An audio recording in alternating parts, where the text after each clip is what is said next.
Šis žavus jaunuolis gyveno su mama ir broliu Rygoje, Latvijoje, o gimė ir augo Ukrainoje. Deja, bet turėjo palikti savo šalį kartu su mama, sesė ir broliu.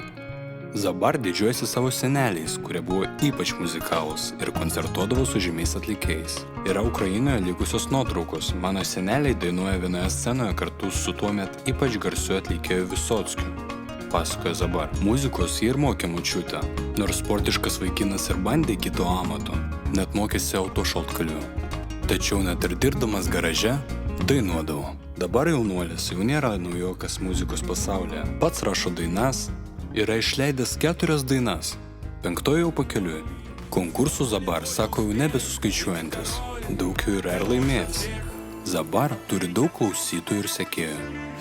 Vien Instagramo kanale turi virš 40 milijonų perklausų.